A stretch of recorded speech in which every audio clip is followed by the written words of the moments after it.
Hello, hello, hello. Guys, are you able to see me? जरा बता दो फटाफट से. Let me open the session on my phone also so that I can verify and vouch whether everything is all right. बच्चे हमारे साथ जुड़ रहे हैं. जो बच्चे सेशन में दरबार में प्रेजेंट है जरा हाजिरी लगाइए. लाइक बटन को प्रेस करिए. लाइक बटन को प्रेस करके दिखाइए अपनी हाजिरी. हेलो सर जी, कैसे आप? Love you TR ji. Thank you बेटा. जो बच्चे राहुल सर को लव करते हैं, मैं भी बदले में लव यू टू करता हूं. मैं भी बदले में लव यू टू करता हूँ. बहुत बढ़िया, क्या बात है. बहुत सारे बच्चे हमारे साथ जुड़ते हुए. बच्चे, मैं देख रहा था कमेंट सेक्शन में लिख रहे सर लेट क्यों हो गए, लेट क्यों हो गए, आ जाओ टाइम से. यार सच बोलना चाहता हूँ, सच बोलना चाहता हूँ कि मैं लेट क्यों हो गया. मैंने लंच खत्म किया 2:50 पर. उसके बाद सेशन के लिए आना था तो मुझे याद आया कि फ्रिज में कुछ मीठा पड़ा है एंड मुझे मीठा खाने का बहुत शौक है. वो याद आया लेट. मैंने फटाफट से निकाल कर ओवन में गर्म किया और खाया. सेवियां, अगर आपको पता होगा तो I am very fond of sweets. मेरी पूरी सोसाइटी को पता है, जिसके घर में मीठा आता है राहुल सर को सब भेजते रहते हैं. तो यार आई एम सॉरी कि आप बच्चों को 3-4 मिनट इंतजार करना पड़ा. ओके, मैं फटाफट से एक बार जरा रीकैप दे दूं आप बच्चों को. रीकैप ये है कि भाई इंस्टीट्यूट ने कुछ अमेंडमेंट्स एक्सेट्रा करी हैं. अमेंडमेंट वैसे तो हमेशा से सुनते आए हैं कि यार इनकम टैक्स में आती है, जीएसटी में आती है, लॉ में आ गई, थोड़ी बहुत ऑडिट में आ गई. मतलब जहां पर कोई भी एक्ट एक्सेट्रा इन्वॉल्व होता है, किसी टाइप के रूल्स इन्वॉल्व हैं. ये कॉस्टिंग में, एफएम में, अकाउंट्स में, एडवांस अकाउंट में अमेंडमेंट कहां से आई? तो हमने इसका नाम अमेंडमेंट रखा है. लेकिन जरूरी नहीं है कि सब चीज अमेंडमेंट ही है. इंस्टीट्यूट ने कुछ हो सकता है नई चीजें ऐड करी हो, कुछ नया टॉपिक ऐड कर दिया या पुराने टॉपिक का कोई क्वेश्चन ऐड कर दिया, तो वो भी मेरे लिए अमेंडमेंट ही है. अगर कोई डिलीशन की है तो वो भी मेरे लिए अमेंडमेंट है. तो मैंने कहा था कि भाई हम बड़े सिस्टमेटिक वे में जो अपने चारों सब्जेक्ट है उसके हर एक चैप्टर को जो है अलग वीडियो में डिस्कस करेंगे. जैसे कि आज का चैप्टर कॉस्ट अकाउंटिंग का सब्जेक्ट का है कॉस्ट शीट. पुराना जो मॉड्यूल में चैप्टर था वो 15 पेज का था. नया वाला मॉड्यूल में चैप्टर 26 पेज का है. यानी कि कुछ ना कुछ एडिशन तो जरूर हुआ है. एंड इवन कुछ जगह ऐसी भी है, जब हमने अपनी क्लासेस रिकॉर्ड करी थी तो मैंने साथ साथ बच्चों को बता दिया था कि ये चीज को इस तरह करना है, इंस्टीट्यूट गलत कर रहे हैं. तो वो कुछ गलतियां भी इंस्टीट्यूट ने सुधारी हैं. बहुत अच्छा लगा जानकर. और कुछ एक इंपॉर्टेंट चीजें अमेंडमेंट्स नाम से इस चैप्टर में एटलीस्ट हैं. तो हमने कलेक्टिवली सबको नाम अमेंडमेंट दिया है. हम उन सभी चीजों को बहुत ही अच्छे तरीके से करेंगे. और क्लास में जो भी मैं लिखवाऊंगा, अपने इस सेशन में जो भी लिखूंगा, सेशन के बाद टेलीग्राम चैनल पर डाल दूंगा. कई बार क्या होता है, कुछ बच्चे ऐसे होंगे जो ये वाला सेशन आज नहीं देखेंगे, 10 दिन बाद, 1 महीने बाद, 2 महीने बाद देख रहे होंगे. फिर वो लिखेंगे कोई इसकी पीडीएफ दे दो. तो यार पीडीएफ टेलीग्राम चैनल पर ही होगी, थोड़ा सा स्क्रॉल करके ढूंढ लेना, बस इतनी सी बात है. ठीक है ना. और कहने को ये चीज अमेंडमेंट है. मैं बता दूं, यार लाइक कर दो. लाइक करने में कंजूसी नहीं. बच्चे इतने सारा लाइव बैठे, लाइक उतने तो मिनिमम होने चाहिए. बच्चे रिक्वेस्ट कर रहे हैं एक ही चीज को प्लीज बार बार ना लिखें. बच्चा कह रहा है सर खांसी आ रही है, मास्क लगा लो. बेटा अगर मास्क लगा ले फिर ये मेरी आवाज आप तक पहुंच नहीं पाएगी. चिंता ना करो, कोविड ऐसे नहीं फैलता, डिजिटल माध्यम से नहीं फैलता. और मुझे कोविड नहीं है. मैंने पहले भी कई सारी वीडियोस में कहा बच्चों को शक होता है कि सर खांसी कर रहे हैं. ये गले में प्रॉब्लम है. Teaching for last so many years, तो ये नेचुरल है, अभी चलता है, कोई बात नहीं. ठीक है ना. अच्छा, मैं क्या कह रहा था? मैं ये कह रहा था कि सब बच्चे पूरा ध्यान केंद्रित करेंगे. और कहने को ये अमेंडमेंट का लेक्चर है, लेकिन बिलीव मी आपका कहीं ना कहीं काफी सारा चैप्टर इसमें रिवाइज हो जाएगा. तो जो हम लाइव रिवीजन सेशन अलग से लेते हैं, it is the consolidated session for live revision as well as the amendments. पूरी तरह से हम ध्यान केंद्रित करेंगे. आपके पास मॉड्यूल नहीं है ये वाला, कोई दिक्कत नहीं है. तो भी मॉड्यूल नहीं है तो भी कोई टेंशन की बात नहीं है. सामने स्क्रीन पर देखते रहना, काम हो जाएगा. और लिखने के बाद मैं सब कुछ टेलीग्राम चैनल पर शेयर कर दूंगा. ठीक है ना. चलिए अभी थोड़ी देर लाइव चैट को देखना बंद करें, थोड़ी सी पढ़ाई जो है आरंभ की जाए. ये लीजिए, ये मैं आपको ले आया अपने साथ. हेलो हेलो, क्या मेरी आवाज आ रही है? Hello hello hello hello. चलिए जी, जिन बच्चों की आंसर शीट वगैरह आ गई है, मेरे लिए बड़ा मुश्किल होगा ऐसे अगर सारे बच्चे भेजने लगे, क्योंकि बहुत सारे बच्चे रिक्वेस्ट करते हैं. तो आप आराम से उसको चेक कीजिए.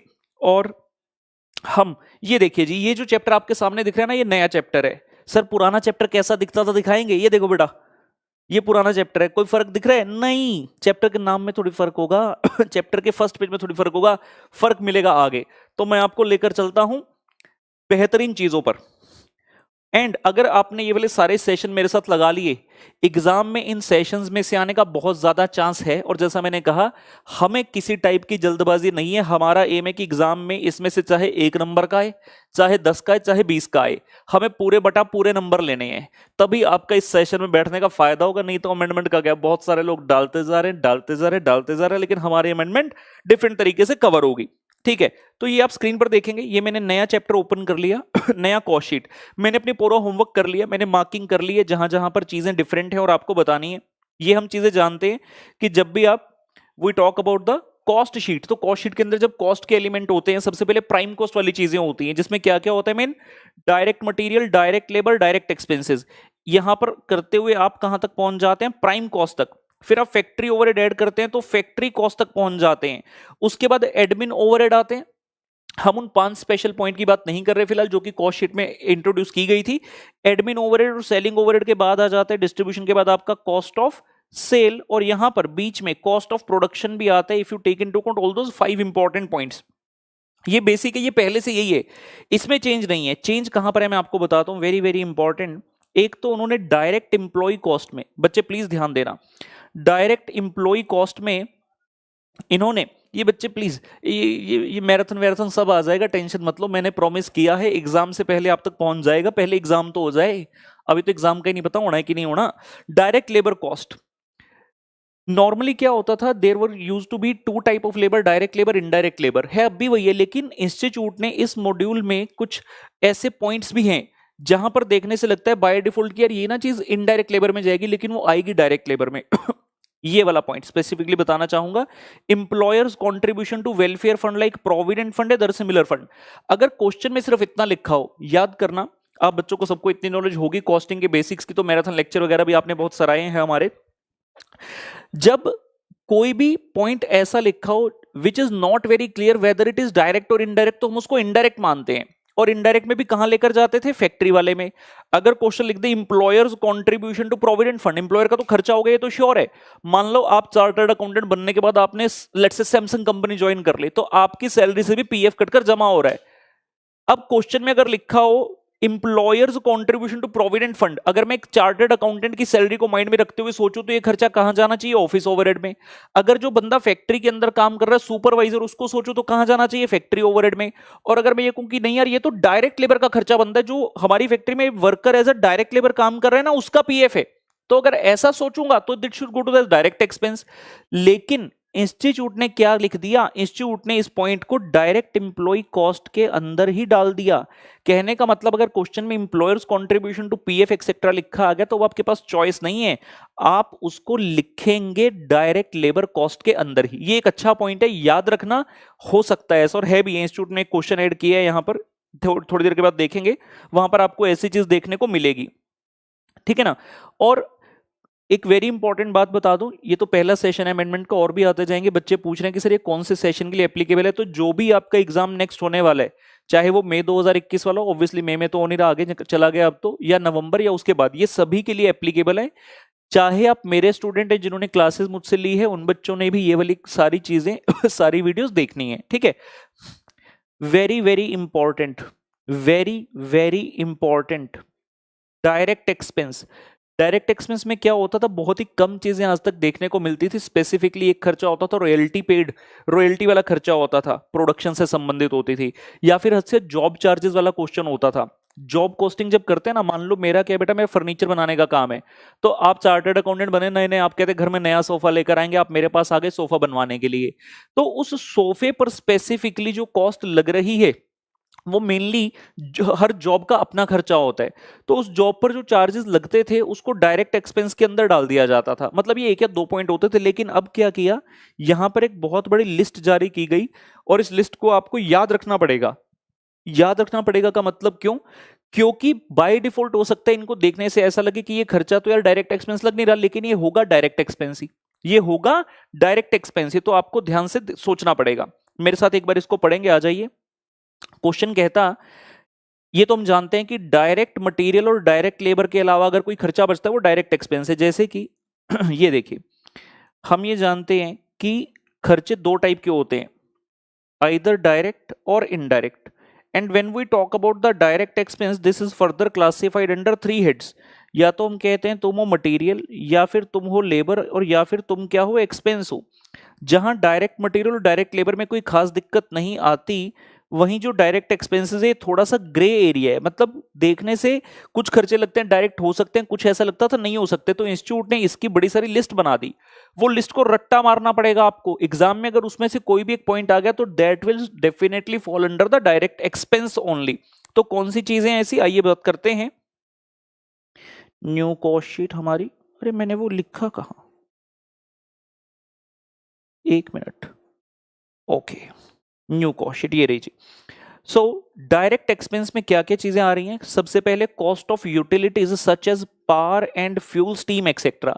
अब ये खर्चा देखने से बड़ा सिंपल सा है कि ये खर्चा तो फैक्ट्री ओवरहेड का पार्ट है, because power, fuel, steam etcetera ये फैक्ट्री में, फैक्ट्री के अंदर ही चीजों का खर्चा होगा। लेकिन ना, अब अगर पावर फ्यूल लिखा है तो डायरेक्ट एक्सपेंस में लेना। इसका एक रीसेंट एग्जांपल बता दूं, मैंने कुछ दिन पहले आरटीपी का सेशन लिया था, कॉस्ट अकाउंटिंग का आरटीपी, काफी अच्छा था, काफी बड़ा था, तो मैंने उसको 3 सेशन में डिवाइड करके लिया था, क्योंकि एक सेशन में क्या हो रहा था, जबरदस्ती हम फास्ट हो रहे थे, तो हमने उसको 3 सेशन में डिवाइड किया। तो उसमें जो कॉस्ट शीट का क्वेश्चन है ना, वहां पर पावर एंड फ्यूल का खर्चा लिखा है, तो इंस्टीट्यूट ने वहां पर उसको डायरेक्ट एक्सपेंस में लिया है। मैंने वहां पर भी आपको ये कहा है कि ideally it should come under factory overhead, लेकिन अब लगता है कि इंस्टीट्यूट ने अगर उसको डायरेक्ट एक्सपेंस में मान ही लिया, तो हम अब इस चीज को हमेशा ही फैक्ट्री ओवरहेड की जगह कहां लेंगे, डायरेक्ट एक्सपेंस के अंदर लेंगे। ध्यान से सुनना, वर्ड या तो वो यूटिलिटी वर्ड से भी दे सकता है, सिर्फ यूटिलिटी लिखा होगा तो भी डायरेक्ट एक्सपेंस, और अगर पावर, फ्यूल, स्टीम लिखा होगा तो भी आपने उसको डायरेक्ट एक्सपेंस मानना, फैक्ट्री में मत लेकर जाना। रॉयल्टी वाला खर्चा पहले भी था, अब भी है, रॉयल्टी पेड और पेबल फॉर प्रोडक्शन, बिकॉज ये खर्चा पर यूनिट के साथ होता है। जैसे कि मान लीजिए मैंने नया फोन बनाना स्टार्ट कर दिया, मेरे पास ब्रांड नेम नहीं है, तो मैंने सैमसंग वालों को बोला मैं आपका ब्रांड नेम यूज कर लेता हूं। वो कहते जितने भी फोन बनाओगे प्रति फोन हमें 1000 रुपए दे देना रॉयल्टी के। तो ये जो पर फोन में रॉयल्टी का पैसा दे रहा हूं, it will fall under the direct expense दोस्तों। फिर कहते hire charges paid for hiring specific equipment. Let's say आप अपना सोफा बनवाने के लिए मेरे पास आए, तो आपने जो रिक्वायरमेंट सोफे की बोली उसके हिसाब से मुझे एक स्पेशल इक्विपमेंट चाहिए, लेकिन मैं नया तो नहीं खरीदूंगा, नया तो 50 लाख का है, सिर्फ आपके लिए यूज करना है मेरे को। तो मैंने क्या किया, किसी ऐसे पर्सन के पास जिसके पास इक्विपमेंट पड़ा था, मैंने उससे किराए पर ले लिया for the timing, hiring charges for that equipment on that specific job only. तो इसको भी डायरेक्ट एक्सपेंस मानना, क्योंकि this expense has been incurred specifically for your order, तो ये डायरेक्ट एक्सपेंस हो गया। Fees for technical assistance and know how, इस नाम से होगा तो भी डायरेक्ट एक्सपेंस मिलेंगे। Amortised cost of moulds, patterns, patents etcetera. Moulds, patterns, patents etcetera के बारे में कहेगा, उसको भी डायरेक्ट एक्सपेंस के अंदर लेना। बेसिकली इनका नेचर एसेट जैसा होता है, आप इसको बार बार यूज करते हैं, लेकिन कॉस्ट इतनी ज्यादा नहीं होती, तो उन्होंने अब बोल दिया कि इसको आपने लेना है यहीं पर। कुछ बच्चे सोच रहे होंगे मोल्ड्स, पैटर्न्स क्या होता है। हमारे जब मैं चंडीगढ़ में था तो चंडीगढ़ की याद आ गई, चंडीगढ़ के बारे में बताता हूँ। कुल्फी वाला आता था जी, बचपन में कुल्फी वाला आता तो हमारा भी बड़ा मन करता था कुल्फी खानी है। अब कुल्फी 2 प्रकार की आती थी, एक तो डक्के वाली मतलब एक तो होती थी जिसमें ऑरेंज फ्लेवर है, ठीक है ना, तरह तरह के फ्लेवर मिलते थे, ऑरेंज फ्लेवर है, मैंगो फ्लेवर है, और वो कौन सी होती है यार, बड़े बच्चों को पसंद होती है, 25 रुपए का होता है, कॉर्नेटो, हाँ कॉर्नेटो ही होती है शायद, ये बच्चों को अच्छे से पता होगा, आई एम सॉरी। तो वो कॉर्नेटो टाइप भी आती थी, एक तो वो वाली होगी, उसको छोड़ दो। एक आती थी दूसरी दूध वाली कुल्फी, वो क्या करते थे उसको डक्के वाली कुल्फी में नेमली बोला जाता था, अमृत कुल्फी भी बोलते थे। हमारे पंजाब में तो शादियों में जाओगे वो वाली कुल्फी के स्टॉल भी लगे होते हैं।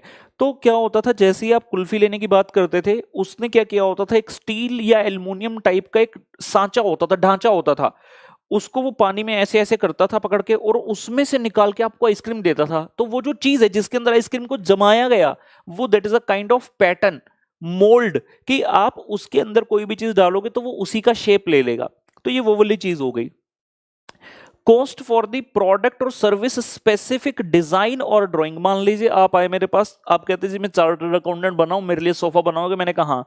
आप कहते मेरे को ना ऐसा सा सोफा बनवाना है। मैंने कहा यार आप तो देसी बंदे हैं, हमारे पास तो किताब है, किताब में 10 स्टाइल के सोफे, हम तो यही बना पाएंगे, आप अपना कोई 11वां स्टाइल बता रहे हो। आप कहते नहीं, मेरे को बनवाना 11वें स्टाइल का, कुछ डिफरेंट बनाना है। तो मैंने कहा ठीक है। तो मैंने कोई एक डिजाइनर अरेंज किया, और उस डिजाइनर ने आपके सोफा डिजाइन करने के 5000 रुपए मांगे। तो वो 5000 रुपए की जो कॉस्ट है, बिकॉज स्पेसिफिकली इनकर हुई है सिर्फ आपके सोफा के लिए, तो स्पेसिफिक कॉस्ट है, तो वो भी डायरेक्ट कॉस्ट का ही हिस्सा बनेगा, डायरेक्ट एक्सपेंस के अंतर्गत आएगा मित्रों। उसके बाद आ रहा है cost of product specific software. जैसे कि ड्राइंग वाला बात, सिमिलरली अगर कोई सॉफ्टवेयर स्पेसिफिकली आपके अपने किसी कस्टमर के लिए मैंने बनाया, तो उस पर जो भी खर्चा होगा वो भी डायरेक्ट एक्सपेंस मानेंगे। ठीक है ना। तो भाई ये लिस्ट को आपने क्या कर लेना है, रट लेना है। एग्जाम में पक्का फंसोगे इसमें मैं बता रहा हूं, इसलिए इसको रट लेना है। पक्का फंसोगे का मतलब इंस्टीट्यूट पॉइंट इसमें से देगा और अपने को कोशिश करनी है कि इस सबको सही लिख के आएंगे। आगे बताता हूं जहां जहां चेंजेस हैं, बहुत बड़े बड़े चेंजेस यहां पर मिलेंगे हमें, बताता हूं आपको, रुको।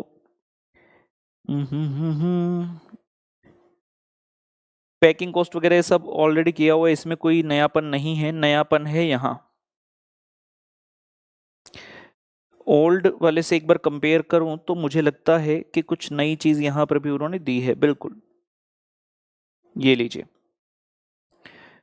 कॉस्ट स्टेटमेंट, कॉस्ट का फॉर्मेट बिल्कुल सेम है, इसमें कोई दिक्कत नहीं है। ये देखिए जी, ये है, ये मैंने ऑलरेडी ही इसको अंडरलाइन कर लिया और यहाँ पे लिख दिया न्यू। ये जो पोर्शन है, ये जो आपको अपने सामने 4 पॉइंट दिख रहे हैं, this is something which was not there in the earlier module, it has been introduce now. और बहुत जबरदस्त चीज है। सबसे पहला पॉइंट किस बारे में कहता जी, एबनॉर्मल कॉस्ट।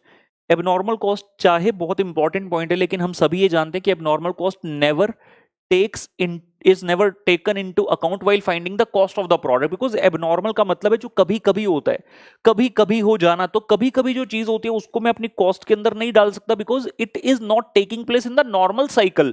तो एबनॉर्मल कॉस्ट पहले भी यही था, आज भी यही है रूल, लेकिन सिर्फ फर्क क्या पड़ा, इंस्टीट्यूट ने पहले मॉड्यूल में स्पेसिफिकली नहीं डाला था, अब डाल दिया। और क्यों डाला, क्योंकि हालात जो चल रहे हैं पिछले साल से कोविड-19 के कारण, तो बहुत सारे लोगों को कुछ ऐसी कॉस्ट इनकर करनी पड़ी which were very very abnormal. For example मैं आपको अपनी एकेडमिक एग्जांपल देता हूं, जहां से पहले हम बुक्स प्रिंट कराते थे तो हमारे एक पर्टिकुलर रेट चार्ट था उनके साथ कि प्रति पेज इतना रुपया लगेगा और पर जो बाइंडिंग है उसका कवर का इतना लगेगा। सिमिलरली कुरियर पार्टनर के साथ टाई अप होता है कि पर केजी जो है हमारा इतना खर्चा आएगा पर पैकेट का। लेकिन पेंडेमिक के चलते ये सारा कॉस्ट स्ट्रक्चर हिल गया। हमारी जो कॉस्ट है कुरियर की एक टाइम पर 2x हो गई थी, मतलब अगर लेट्स से पर पैकेट का पर केजी का कॉस्ट 100 रुपए है तो they demanded more than 200 rupee per packet, but we had to incur that cost. हमें तो वो कॉस्ट लगानी पड़ेगी, लेकिन क्या वो नॉर्मल कॉस्ट थी? जी नहीं, दैट इज वेरी एबनॉर्मल, क्योंकि वो नॉर्मली नहीं होता। क्या कोविड-19 नॉर्मल है क्या, जब से पैदा हुए तब से देख रहे हैं? जी नहीं, ऐसा नहीं है। तो सिचुएशन इस बार आ गई और थोड़ा ज्यादा लंबी रुक गई तो इसलिए नॉर्मल सा लगने लग गया, otherwise it is purely abnormal situation. तो देखेंगे यहां पर, any abnormal cost where it is material and quantifiable shall not form part of cost of production etc। and अगर एग्जाम्पल की बात करें तो बोल दिया उसने cost pertaining to or arising out of a pandemic like COVID-19, या फिर cost associated with employees due to sudden lockdown। Lockdown हो गया मान लीजिए मेरे एम्प्लॉइज हैं, अब मेरे एम्प्लॉइज तो यहीं के ही रह गए। लास्ट ईयर अगर आप याद करें, जब 22 मार्च 2020 को जनता कर्फ्यू लगाया गया था, संडे का दिन था, तब लॉकडाउन की बात नहीं की थी, सिर्फ ये बोला था कि ठीक है आज 22 मार्च को ना जनता कर्फ्यू लगाते हैं। सब लोगों को लग रहा था मंडे 23 मार्च से नॉर्मल सिचुएशन हो जाएगी, लेकिन 22 तारीख रात को मिस्टर मोदी आकर बयान देते हैं कि भाई कंट्री में लॉकडाउन हो गया। मतलब जो जहां था वहीं का वहीं रह गया। मान लो मेरी फैक्ट्री में 50 इंप्लॉय काम करते हैं, अब बेचारे लॉकडाउन के दौरान तो जा नहीं सकते, obviously it is not allowed, it is not permitted. तो उन इंप्लॉइज का रहना पीना खाना सब कुछ मुझे ही अरेंज करना पड़ा। तो वो जो मेरा खर्चा हो गया, क्या मैं उसको कॉस्ट के अंदर ऐड कर लूं अपने? No, you can not do, क्योंकि ये एबनॉर्मल कॉस्ट है। ठीक है ना। तो ये इंपॉर्टेंट पॉइंट्स है, इसके ऊपर थ्योरी भी एग्जाम में आ सकती है, तो we should be able to answer this. उसके बाद कहता है सब्सिडी ग्रांट इंसेंटिव्स एक्सेट्रा, ये तो हम अकाउंटिंग स्टैंडर्ड नंबर 12 में भी पढ़ते हैं, तो अकाउंट्स की बात आ गई। जब हम एएस नंबर 12 पढ़ते हैं, अगर आपको याद हो, वहां पर ग्रांट किस किस टाइप की होती है? एक होता है grant relating to specific fixed asset, grant relating to promoter contribution, और एक होता है grant related to revenue. Grant का मतलब क्या होता है कि किसी भी तरह का सब्सिडी इंसेंटिव सरकार की तरफ से मिल रहा है। फॉर एग्जांपल मेरा फैक्ट्री है, गवर्नमेंट ने बोला कि राहुल जी आपने इस बैकवर्ड एरिया में आकर फैक्ट्री लगाई, बहुत अच्छा लगा कि आप इस ग्रामीण इलाके के जो है डेवलपमेंट के बारे में सोच रहे हैं। मैंने कहा वो तो मैं आ गया साहब, लेकिन आप भी थोड़ा सा हमें योगदान दीजिए सो दैट मिलकर हम इस एरिया को डेवलप कर सके। तो गवर्नमेंट कहती ठीक है, जितना भी आपका लेबर कॉस्ट होगा उसमें से 30% हम बियर करेंगे, उसमें से 30% हम बियर करेंगे। ठीक है ना। अगर कोई एसेट से संबंधित ग्रांट है उसका मेरे यहां पर कोई लेना देना नहीं है कॉस्टिंग में, लेकिन अगर किसी एक्सपेंस से संबंधित ग्रांट है तो that is very much appreciable in this chapter. तो होगा क्या, अगर किसी भी टाइप का आपको ग्रांट मिलता है, any such type of payment received और receivable is to be reduced from the cost object to which this pertains. तो एएस 12 वाला रूल यहां पर एप्लीकेबल हो गया। अगर लेबर के खर्चे के लिए मिला तो लेबर में से माइनस कर देना। अगर मान लो गवर्नमेंट ने किसी स्पेसिफिक और किसी खर्चे के लिए बोला, लेट्स से गवर्नमेंट ने बोला कि जितना भी आपका मटेरियल आएगा उसमें से हम 10 लाख रुपए कंट्रीब्यूट करेंगे। आपने मटेरियल लिया 90 लाख का, तो जब पहला पॉइंट हम स्टार्ट करते हैं मटेरियल कंज्यूम का, तो material purchase 90 lakh minus grant receive 10 lakh, इस तरह से हम उसको दिखाएंगे, ठीक है ना। फिर है penalty, fine, damages and demurrage etcetera, ठीक है ना। पेनल्टी, फाइन, डैमेज, डेमरेज का मतलब है किसी भी तरह से गवर्नमेंट ने आपके ऊपर किसी भी प्रकार का फाइन लगाया, फाइन के डिफरेंट नाम हो सकते हैं, तो क्या उसको आप कॉस्ट में ऐड करेंगे? जी नहीं करेंगे। मान लीजिए मैंने दिल्ली से सामान मंगाया, पुणे में मेरा फैक्ट्री, और रास्ते में आते हुए मामे ने, सॉरी मामा सब समझते हैं पूरे भारत में, ठीक है, पुलिस वाले की बात कर रहा हूं, किसी को हर्ट हुआ तो आई एम वेरी सॉरी, ठीक है ना। तो मामे ने चालान काट दिया, लेट्स से 2,000 रुपए का मेरे ट्रक वाले का चालान कट गया, और गलती ट्रक वाले की ही थी, मैं ये नहीं कह रहा पुलिस वाले की गलती थी, पुलिस वाले ने अपनी ड्यूटी निभाई, ट्रक वाले का चालान कट गया। अब क्या मैं अपनी कॉस्ट के अंदर उसको ऐड कर लूं? क्या ये हर बार होता है? अगर आज मैंने अपनी कॉस्ट के अंदर ऐड कर लिया तो मेरी कॉस्ट इन्फ्लेट हो गई, लेकिन क्या हर बार ये 2,000 का चालान कटेगा? जी नहीं, it is very much abnormal in nature, you can not add this thing. तो लिखते हैं clearly, these type of expenses are not form part of cost. Institute की इंग्लिश भी बहुत गलत हो जाती है कई बार। These type of expenses are not form part of cost, these type of expenses do not form part of cost, ठीक है ना। और ये आया जी very very important point, interest and other finance cost. हमने आज तक अपनी क्लास में बच्चों को ये सिखाया कि भाई interest being a financial charge, it is not to be taken into account in the cost, ठीक है ना। जब आप अपने प्रोडक्ट की कॉस्ट शीट बना रहे हो तो इसको टेक इनटू अकाउंट मत करना, क्योंकि किसी प्रोडक्ट स्पेसिफिक का खर्चा नहीं है। लेकिन अब इसके लिए रूल क्या निकाला जरा पढ़ते हैं और उसको समझेंगे भी। Interest including any payment in the nature of interest for use of the non equity funds. Balance sheet जानते हैं, इक्विटी वाला पोर्शन हो गया आपका, equity share capital, preference share capital, reserve and surplus. उसके अलावा आप पैसा कहां से उठाते हैं? या तो अनसिक्योर्ड लोन या फिर सिक्योर्ड लोन, विच में take the place of which में take the form of debenture, bonds, bank borrowing etcetera. तो कहता है नॉन इक्विटी फंड, ऑब्वियस सी बात है, जो इक्विटी फंड है उसके ऊपर थोड़ी इंटरेस्ट देते हैं non equity fund. And incidental cost that an entity incurs in arranging those fund। ये यार क्या चल रहा है, समझ नहीं आ रहा, कॉस्ट चल रहा है कि अकाउंट चल रहा है? incidental cost which entity incurs in arranging the funds। कौन सा अकाउंटिंग स्टैंडर्ड याद आ रहा है भाई? Accounting standard number 16, borrowing cost. उसमें यही कहा जाता है, borrowing cost means and includes interest as well as the other incidental cost. Let's say मुझे 50 करोड़ रुपए का लोन अरेंज करना है, मैं एक बिजनेसमैन हूं, मैं चार्टर्ड अकाउंटेंट नहीं हूं, ऐसा मान लेते हैं। वैसे मैं चार्टर्ड अकाउंटेंट हूं, ऐसा मान लेते हैं, मैं बिजनेसमैन हूं, चार्टर्ड अकाउंटेंट नहीं हूं।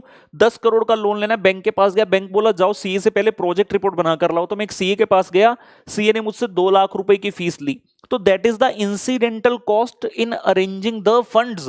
तो उसका भी ट्रीटमेंट यही होगा जो कि इंटरेस्ट का होगा। तो आइए समझें, interest and finance charges are not included in cost of production. इतनी बात तो सही है, क्योंकि प्रोडक्ट को बनाते हुए इस चीज का कोई योगदान नहीं है, डायरेक्ट रिलेशन नहीं है। लेकिन क्या बोल गए आगे? Interest and financing charges shall be presented in the cost statement as a separate item of cost of sale. What does this mean? Very very important, ध्यान से सुन लेंगे इस पॉइंट को, एग्जाम में फंसेंगे नहीं। तो इंटरेस्ट कभी भी प्रोडक्ट की कॉस्ट में ऐड नहीं होता, लेकिन हम ये जानते हैं जब आप फाइनेंशियल अकाउंटिंग की बात करते हैं, याद कीजिए P and L account, T shape या statement of P and L, किसी भी तरह से वहां पर स्पेसिफिकली हम फाइनेंस कॉस्ट को लिखते हैं। क्योंकि बड़ी सिंपल सी बात है कि यार जब आप अपनी ऑर्गेनाइजेशन का प्रॉफिट निकाल रहे हैं तो आपको सारे खर्चे माइनस करने हैं, चाहे वो ऑपरेटिंग है या नॉन ऑपरेटिंग है। सिंपल सी बात है, मुझे सारे खर्चे माइनस करने पड़ेंगे, तो वहां पर इंटरेस्ट का खर्चा भी माइनस किया जाता है। And now what is being said over here, इसको थोड़ा ब्रॉडर व्यू में समझने की कोशिश करते हैं। उसने हमें बोला कि इंटरेस्ट को कॉस्ट ऑफ प्रोडक्शन में ऐड मत करना। ये तो श्योर हो गया कि कॉस्ट प्रोडक्शन करने के लिए इंटरेस्ट जरूरी नहीं है, लेकिन अब शायद इंस्टीट्यूट इस पॉइंट को कॉस्ट ऑफ सेल में डलवाकर एटलीस्ट इतना करना चाहता है कि कॉस्ट शीट का यूज सिर्फ प्रोडक्ट की कॉस्ट निकालने के लिए नहीं होता, कॉस्ट शीट में अंतिम पड़ाव हमारा प्रॉफिट का भी होता है। यकीन ना आए तो हम यहां पर देख सकते हैं, निकम्मे कहीं के इंस्टीट्यूट ने वो पॉइंट ही नहीं डाला। अरे ये देखो, मैं यहां पे बता दूं, जब हमारा कॉस्ट ऑफ सेल पॉइंट यहां पर आता है तो हम इसके पश्चात क्या करते हैं, हम कहते हैं इसमें प्रॉफिट ऐड कीजिए, तो ये क्या आ गया आपका, सेल्स आ गया, ठीक है ना। मतलब जब आप कॉस्ट शीट बना रहे हो तो कॉस्ट शीट बनाने में आपका एक इंपॉर्टेंट पड़ाव ये भी है कि आप प्रॉफिट निकालते हो।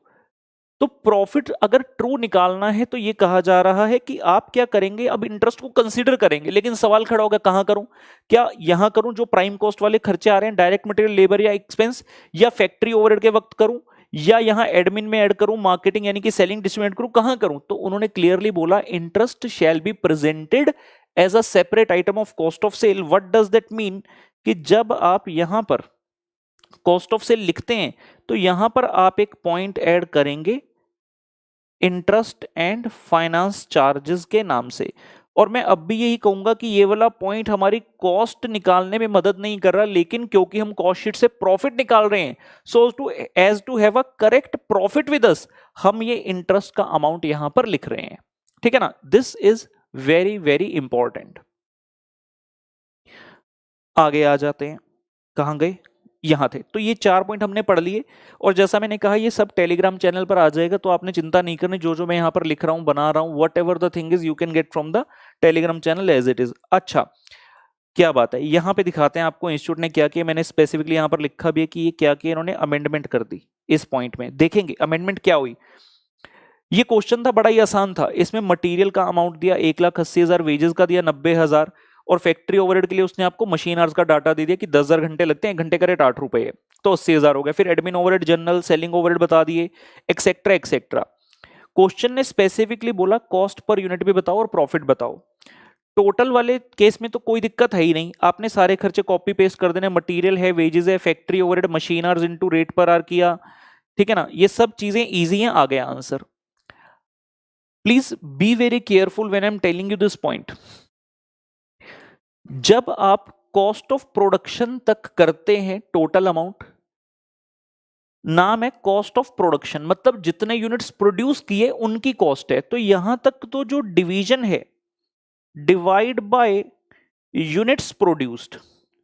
प्लीज बी वेरी केयरफुल, यहां पर अमेंडमेंट है, पुराने मॉड्यूल में गलती थी, लेकिन हमारे वाले स्टूडेंट जिन्होंने मुझसे क्लास ली, चिंता मत करें, हमने आज तक इसको सही ही किया है। हमने हमेशा इसको ठीक किया, लेकिन इंस्टीट्यूट ने ठीक नए मॉड्यूल में किया। गलती क्या बताता हूं। कॉस्ट ऑफ प्रोडक्शन का मतलब है ये उन यूनिट्स की कॉस्ट है जो कि आपने प्रोड्यूस किए। फिर यहां पर एक पड़ाव बात है, cost of goods sold. Now what is the meaning of goods sold? Obviously जितने यूनिट आपने सेल किए। तो यहां पर जब ये आ गया कॉस्ट ऑफ गुड्स सोल्ड, इसका मतलब है कि ये और इसके आगे आने वाली सारी चीजें किससे डिवाइड होनी चाहिए? यूनिट सोल्ड से। आपने फॉर एग्जांपल 1,00,000 यूनिट्स बनाए, जिसमें से 80,000 बेचे, तो कॉस्ट ऑफ गुड्स सोल्ड का क्या मतलब है कि जितने गुड्स मैंने सेल किए 80,000 उनकी ये कॉस्ट है। तो उसके बाद जो खर्चे आते हैं, चाहे वो एडमिन हो या जनरल हो, चाहे वो एडमिन हो या सेलिंग डिस्ट्रीब्यूशन हो, that should B divided by the units sold. तो अगर हम इस क्वेश्चन में देखें, आपने यूनिट्स कितने प्रोड्यूस किए? 4,000, सेल कितने के? 3600। तो till the point of cost of production हमने कहा यूनिट्स प्रोड्यूस यानी कि 4,000 से डिवाइड होना चाहिए, और यूनिट्स सोल्ड है 3600, सीओजीएस के पास 3600 से डिवाइड होना चाहिए। अगर आप ये वाला खर्चा देखेंगे, एडमिन ओवरहेड 35,000, 35,000 डिवाइड बाय 3600 करता हूं, तब जाकर मेरे पास ये फिगर आती है 9.72, which is the correct figure. लेकिन अगर हम पुराने वाले मॉड्यूल में देखते हैं, मैं विद प्रूफ बता रहा हूं आपको, पुराने वाले मॉड्यूल में देखते हो, ये देखो, ये 35,000 तो एडमिन ओवरहेड है ही है, लेकिन इसको उन्होंने डिवाइड किया 4,000 से। इसको 4,000 से डिवाइड करने से ये वाली फिगर आ रही थी 8.75, विच वॉज टोटली इनकरेक्ट। ये बिल्कुल गलत थी, क्योंकि जब एक बार यहां पर कॉस्ट ऑफ गुड्स सोल्ड आ गया, इसका मतलब है ये वाला पॉइंट और इसके आगे वाले यानी जितनी भी चीजें हैं सबको यूनिट्स सोल्ड से आपने डिवाइड करना है। तो अब ये गलती सुधार ली गई है। अगर कोई बच्चा सेल्फ स्टडी कर रहा था या मॉड्यूल को रिलीजियसली फॉलो कर रहा था, तो भाई उन बच्चों को समझना ही जरूरी है।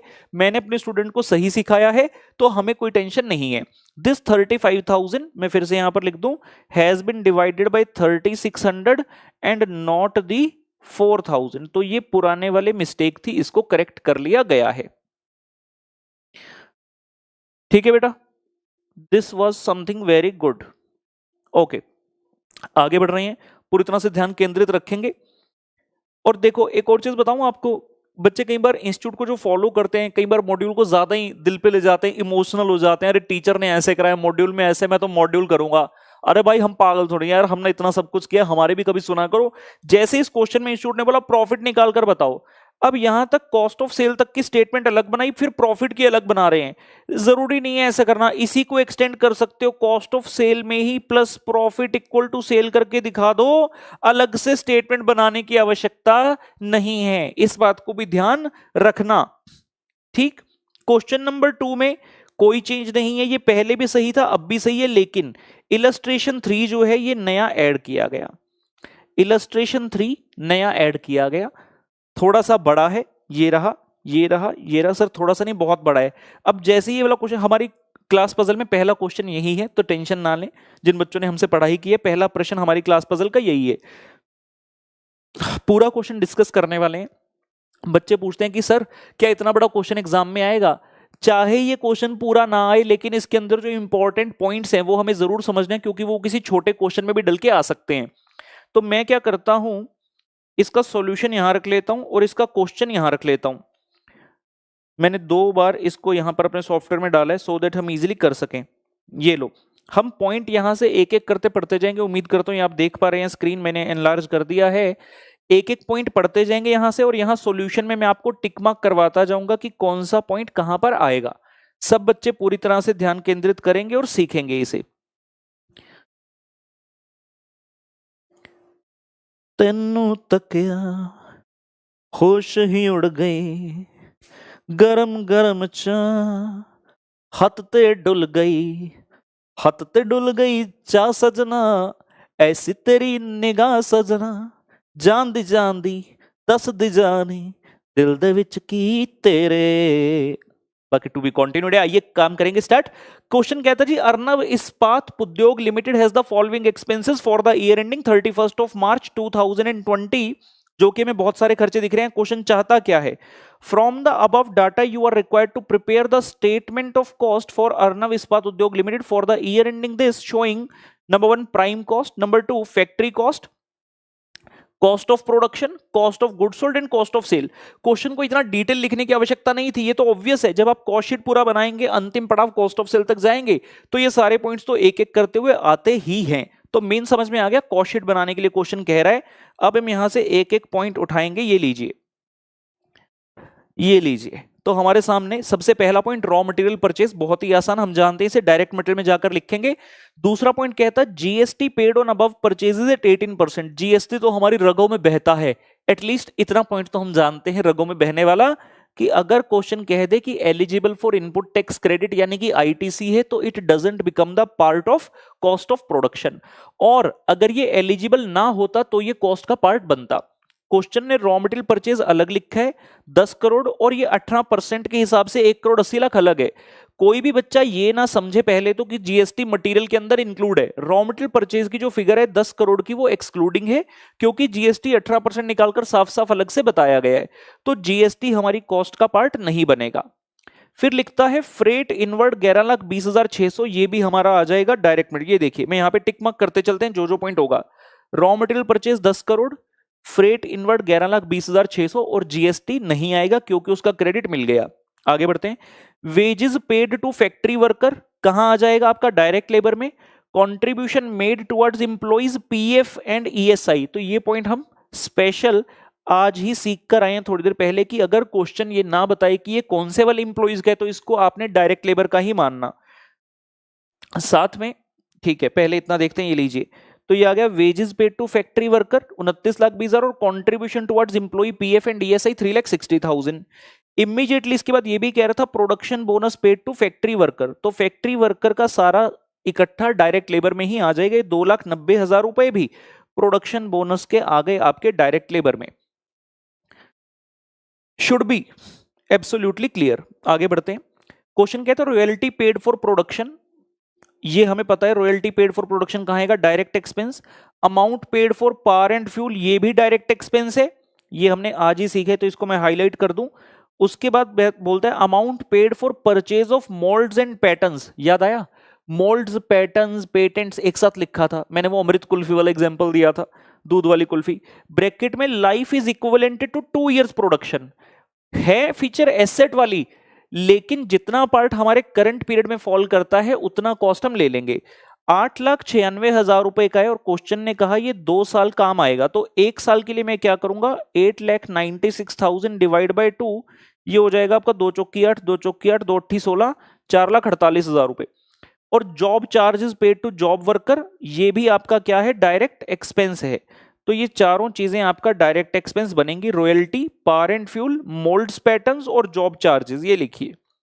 तो डायरेक्ट एक्सपेंस नाम का हेडिंग आ गया, ये लीजिए, royalty paid, amount for power and fuel, cost of mould and pattern. ध्यान दें यहां पर 8,96,000 डिवाइड बाय 2 करके उत्तर लाया गया। And job charges paid to job worker, बेटा ये भी डायरेक्ट एक्सपेंस का ही पार्ट है, ठीक है ना। क्वेश्चन में जहां पॉइंट समझने वाला आएगा आराम से रुककर डिस्कस करेंगे, लेकिन इसमें कुछ मुश्किल नहीं है, हमने इसीलिए पहले उसको समझने में समय लगाया। स्टोर्स एंड स्पेयर्स कंज्यूम्ड, बहुत ही कंट्रोवर्शियल नहीं, मतलब कंफ्यूजिंग पॉइंट, बच्चे कंफ्यूज होते हैं। बच्चे जैसे स्टोर देखते हैं, अरे स्टोर में मटेरियल होता है तो ये तो मटेरियल के साथ डाल दो ना। स्टोर्स एंड स्पेयर्स कंज्यूम्ड, इनका यूज होता है फैक्ट्री में। स्पेयर पार्ट्स, स्पेयर्स का मतलब स्पेयर पार्ट, जब हम अकाउंटिंग स्टैंडर्ड 2 और अकाउंटिंग स्टैंडर्ड नंबर 10 भी पढ़ते हैं, वहां पर स्पेसिफिकली मेंशन किया जाता है कि स्टोर स्पेयर को कैसे आपने वैल्यू करना है। पहले AS 10 लगाओ, अगर ये फिक्स्ड एसेट की कैटेगरी में फॉल कर गया ठीक है, नहीं तो फिर से AS 2 में क्लासिफाई किया जाता है। Any how, store and spheres factory से संबंधित खर्चा होता है, तो इसे हम मार्क करेंगे स्टोर्स एंड स्पेयर्स कंज्यूम्ड को। यहां पर ये देखिए फैक्ट्री ऑब्लिक वर्क्स ओवरहेड के अंदर आ रहा है 1,12,000 रुपए, ठीक है। उसके बाद डेप्रिसिएशन का पॉइंट आ रहा है, वेरी गुड पॉइंट, देखेंगे डेप्रिसिएशन ऑन फैक्ट्री बिल्डिंग, तो ये फैक्ट्री में जाएगा। ऑफिस बिल्डिंग ये एडमिन ओवरहेड में जाएगा। प्लांट एंड मशीनरी ये भी फैक्ट्री में जाएगा, और डिलीवरी व्हीकल का जाएगा डिस्ट्रीब्यूशन ओवरहेड में। तो एक एक करते हो सबको मार्क कर रहे हैं। डेप्रिसिएशन ऑन फैक्ट्री बिल्डिंग और depreciation on plant and machinery, ये दोनों चीजें फैक्ट्री ओवरहेड में आ गई। जो ऑफिस बिल्डिंग वाला था वो एडमिन में आ गया, ये देखिए इसको हाईलाइट करते हैं एडमिन ओवरहेड को। Depreciation of office building 56,000। उसके बाद सेलिंग और डिस्ट्रीब्यूशन है, तो डिस्ट्रीब्यूशन में आ गया आपका डिलीवरी व्हीकल का डेप्रिसिएशन, क्योंकि डिस्ट्रीब्यूशन के लिए यूज होगा आपका vehicle which is for delivery to the consumers place, तो उसको डिस्ट्रीब्यूशन ओवरहेड के अंदर डाल दिया। नेक्स्ट आता है salary paid to supervisor. Supervisor कहां होता है? The person who supervises the performance of the workers, and so supervisor is in the factory. तो सुपरवाइजर का खर्चा फैक्ट्री ओवरहेड में आ जाएगा, मार्क करेंगे। ये देखिए फैक्ट्री ओवरहेड में आ गए, कहां हो, ये रहे mister supervisor. Salary paid to supervisor 1,26,000 रुपए। फिर आया point repair and maintenance. Plant and machinery की रिपेयर मेंटेनेंस फैक्ट्री में आ जाएगी। सेल्स ऑफिस बिल्डिंग की मेंटेनेंस सेलिंग ओवरहेड में, और vehicles used by director, director use कर रहे हैं मतलब एडमिन संबंधित खर्चे, ऑफिस का खर्चा, तो ये ऑफिस में आएगा। तीनों रिपेयर मार्क करेंगे। Repairs of plant and machinery आ गया आपका फैक्ट्री ओवरहेड में। जो व्हीकल यूज्ड बाय डायरेक्टर है 19,600 उसका एडमिन ओवरहेड में, और जो सेल्स ऑफिस बिल्डिंग की रिपेयर मेंटेनेंस है वो सेलिंग ओवरहेड के अंदर आ गया 18,000। क्वेश्चन में आए, फिर कहता insurance premium paid for plant and machinery factory में आ जाएगा, और फैक्ट्री बिल्डिंग ये भी फैक्ट्री में आ जाएगा, दोनों चीज का। और insurance premium paid for stock of raw material and WIP। Raw material और WIP कहां पड़ा होगा? ऑब्वियसली फैक्ट्री के स्टोर में। तो ये तीनों चीजें आपकी फैक्ट्री ओवरहेड में ही आने वाली है।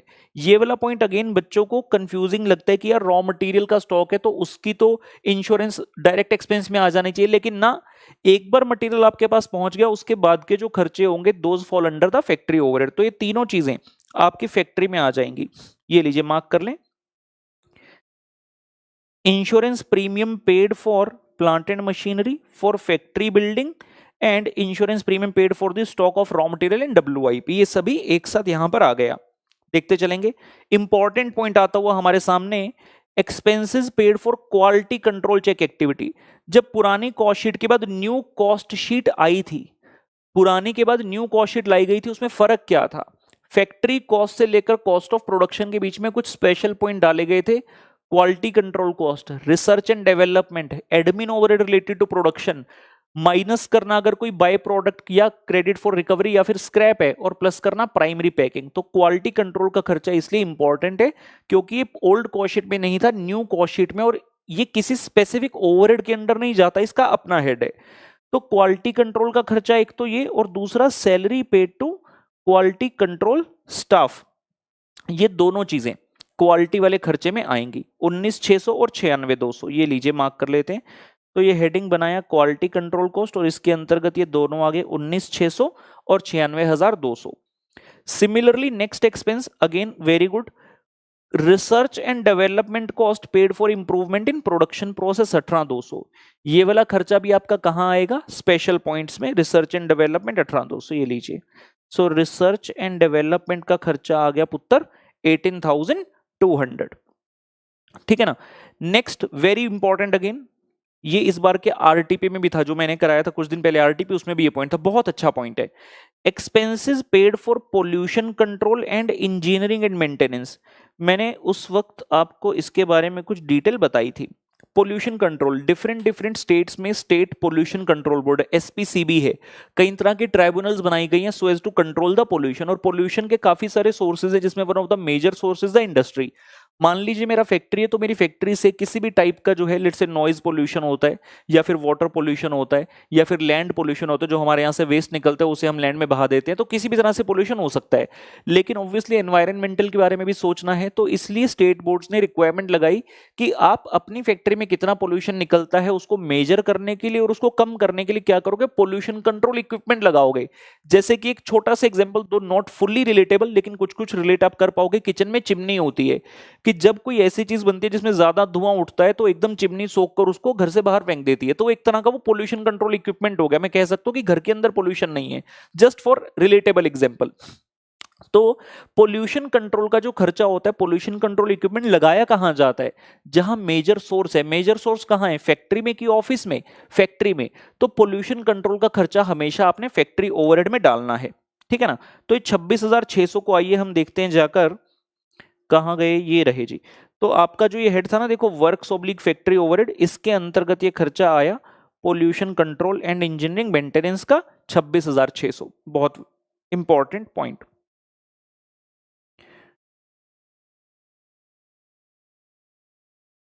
आगे आगे कहते जी, expenses paid for administration of factory work. What a beautiful point, what a beautiful point. Expenses paid for administration of factory. Sir ये तो समझ नहीं आ रहा, फैक्ट्री का एक ही एडमिन का? बेटा इसमें दोनों है, और जिसमें दोनों हो, admin overhead related to production है। Very very important. 1,18,600 रुपए admin overhead related to production है। कहां गए? वापिस आओ, वापिस आओ, वापिस आओ। Hello hello hello hello. इस सॉफ्टवेयर अपने अभी ब्रेक दे रहा है। आज मैंने इसके ऊपर बहुत काम किया सुबह से, तो बेचारा थक गया है। आ जाओ, आ जाओ, आ जाओ, आ जाओ। वेट करेंगे, रुको। इसको हम क्लोज करके वापस से चलाएंगे तो ये चलेगा। अरे क्या बात है, राहुल सर जैसा लग रहा है बंदा, क्या बात है। Smart boy, smart boy.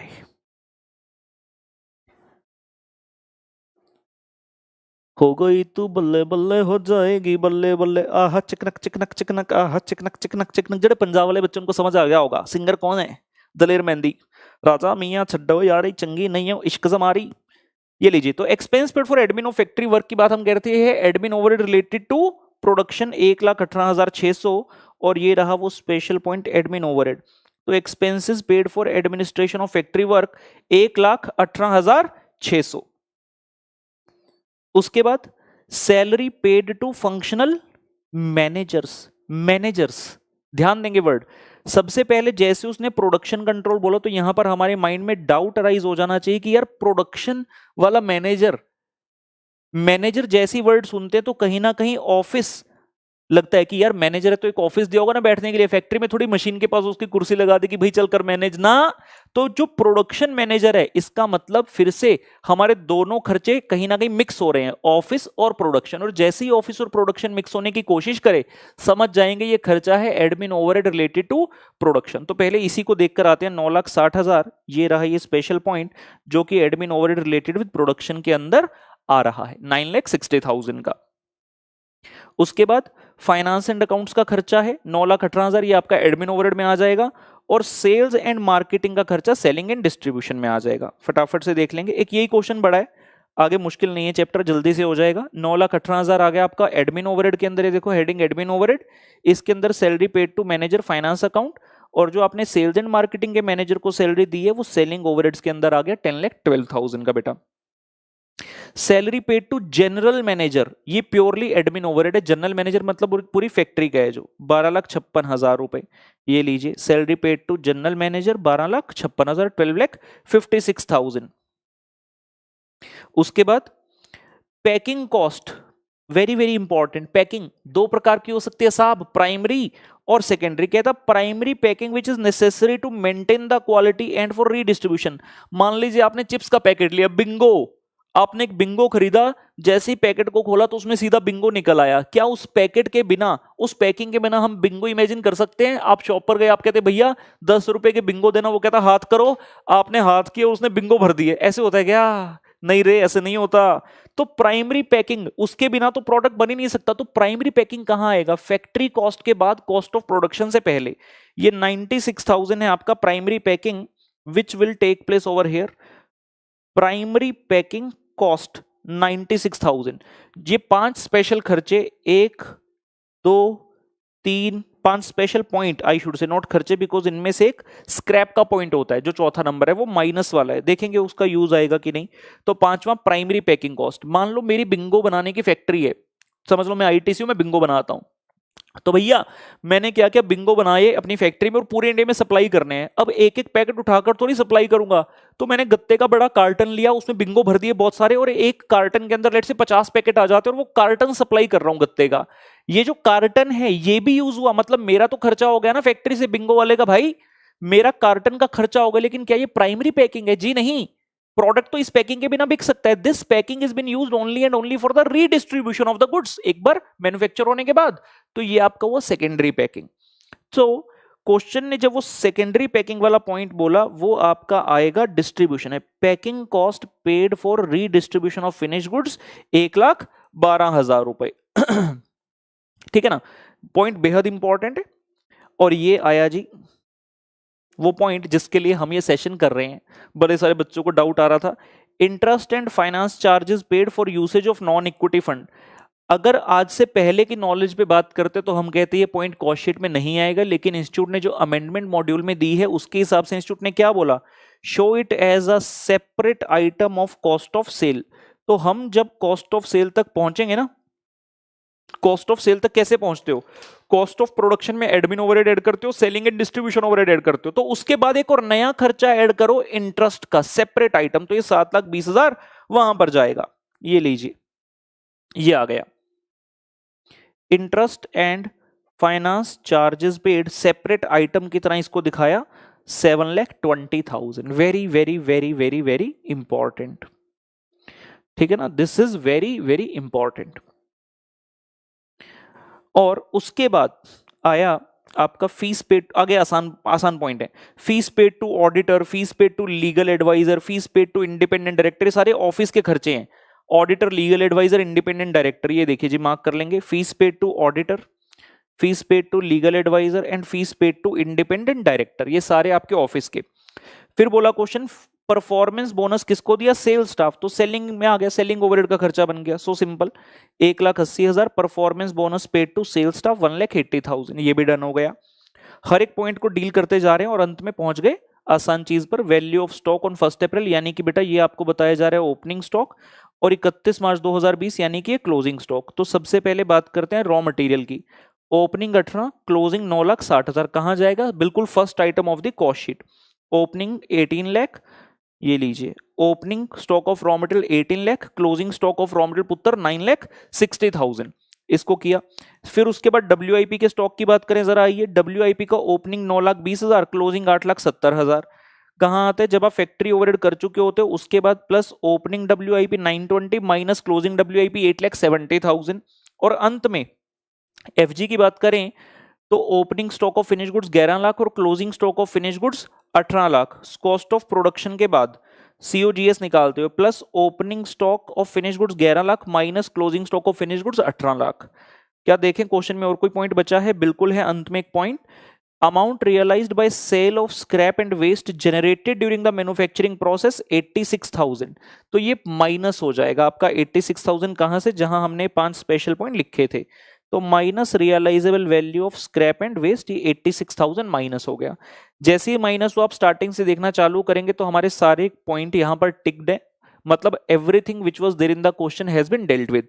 सबसे पहले यहाँ पर डायरेक्ट मटेरियल कंज्यूम्ड निकाल लिया 10,19,60,600, ये लेबर आ गया, ये एक्सपेंस, और सबको ऐड करते हुए प्राइम कॉस्ट आ गया। मैं फिगर्स पढ़ूंगा नहीं, जहां जहां इंपॉर्टेंट कुछ बताना है बता दूंगा। प्राइम कॉस्ट में फैक्ट्री ओवरहेड सारे ऐड किए, ग्रॉस फैक्ट्री कॉस्ट आ गया। करेक्ट वर्ड क्या होना चाहिए, मैं लिखता हूं gross factory cost on FG and WIP. यहां तक का जो भी खर्चा होता है बेटा वो सारे गुड्स पर होता है, चाहे वो फिनिश हुए या नहीं हुए। इस पॉइंट के बाद हम डब्ल्यूआईपी की ट्रीटमेंट करते हैं और जो फैक्ट्री कॉस्ट बचती है वो सिर्फ उन यूनिट्स की बच जाती है जो कि पूरी तरह से फिनिश हुए हैं। इसको और बेहतरीन तरीके से दिखाने के लिए हमें पूरी इंग्लिश जो यूज करनी चाहिए, that should be net factory cost on FG. इसके बाद ये क्वालिटी कंट्रोल वगैरह के सारे खर्चे आएंगे, कॉस्ट ऑफ प्रोडक्शन तक आप पहुंचेंगे जो कि यहां पर डैश अमाउंट की आ रही है। Till this point cost of production वाले पॉइंट तक डिवाइड किससे करना, मैंने स्टार्टिंग में भी बताया सेशन में, डिवाइड बाय यूनिट्स प्रोड्यूस। जितने यूनिट्स आपने प्रोड्यूस किए हैं उतने से ही आपको डिवाइड करना होगा और कोई इसमें ऑप्शन नहीं है। उसके बाद कॉस्ट ऑफ गुड्स सोल्ड आ गया। जैसे ये वाली वैल्यू आई, इसके बाद जो आपने डिवाइड करना है पर यूनिट पर्पस के लिए, डिवाइड बाय यूनिट्स सोल्ड। जितने यूनिट्स आपने सेल किए उससे आपको डिवाइड करना है, उससे आपको डिवाइड करना है। ठीक हो गया। एडमिन ओवरहेड आए, इनका टोटल कर लिया, सेलिंग वालों का टोटल कर लिया, डिस्ट्रीब्यूशन वालों का टोटल कर लिया, और ये तो सबसे इंपॉर्टेंट पॉइंट था ही कॉस्ट वाला। तो ये अंत में आपका आ गया कॉस्ट ऑफ सेल्स। अगर क्वेश्चन बाय चांस प्रॉफिट बताता तो सेल्स की फिगर तक पहुंच जाते, सेल्स बताता तो प्रॉफिट यहां से निकाल लेते। और नोट स्पेसिफिकली लिखकर आना है कि भाई जो जीएसटी ऑन रॉ मटेरियल था वो पार्ट ऑफ कॉस्ट नहीं होगा because it is eligible for input tax credit. ठीक है ना, ये वाली चीज याद रखेंगे। ओके, आगे बढ़ेंगे। ये चैप्टर में जो इलस्ट्रेशन होते वो तो खत्म हो गई, एक बैक क्वेश्चन भी ऐड किया गया, वो भी काफी अच्छा प्रश्न है, मैं अभी कर दूंगा, कोई ज्यादा समय नहीं लगा, बहुत बढ़िया, 1 घंटा भी नहीं हुआ अभी तो, और हमने क्या पूरा उखाड़ दिया और पूरे चैप्टर की रिवीजन हो गई। बिलीव मी, ये क्वेश्चन ऐसा है, एग्जाम वाले डे पे इस एक क्वेश्चन को देखा तो काफी चीजें समझ में आ जाती हैं। ठीक है ना। बच्चे ने भी लिखा बीच में, कौन है जो वीडियो डिसलाइक करे, पता नहीं, डिसलाइक वाले बहुत होते हैं, टीचर्स ही होते हैं बहुत बार। एक चीज पे तो मुझे बड़ा गुस्सा आया था, बच्चे काफी सारे शेयर करना चाहता हूं, बच्चों के लिए जानना बड़ा जरूरी है चीज। फरवरी में जब नवंबर वाले स्टूडेंट्स का रिजल्ट आया, जब नवंबर वाले स्टूडेंट्स का फरवरी में रिजल्ट आया, काफी सारे बच्चे बड़े अच्छे मार्क्स लेकर आते हैं, बहुत अच्छा लगता है, बच्चों की मेहनत हमारी मेहनत मिलकर रंग लाती है। मैं हमेशा कहता हूं कि खाली टीचर कुछ नहीं कर सकता, खाली स्टूडेंट, दोनों की सिनर्जी को गेन जो है वो मिलकर अच्छे मार्क्स लेकर आता है। लेकिन बहुत दुख होता है जब कोई हमारे हार्डवर्क को अपना हार्डवर्क बताकर पेश करता है। तो एक ऐसे टीचर है, सब बच्चे जानते हैं, ईएएस एसएम वगैरह पढ़ाते हैं, तो उन्होंने एफएमई को स्टार्ट किया था। कुछ दिनों के बाद जब रिजल्ट्स आ गया, हमने भी अपने मार्क्स की लिस्ट सर्कुलेट करी कि देखो, अच्छा लगता है कि बच्चों को बताया जाए कि देखो हमारे अच्छे मार्क्स आए। तो उनके एफएमई को की लिस्ट में मुझे अपने बच्चे दिखने लगे। अरे यार, मैंने कहा ये कैसे हो गया।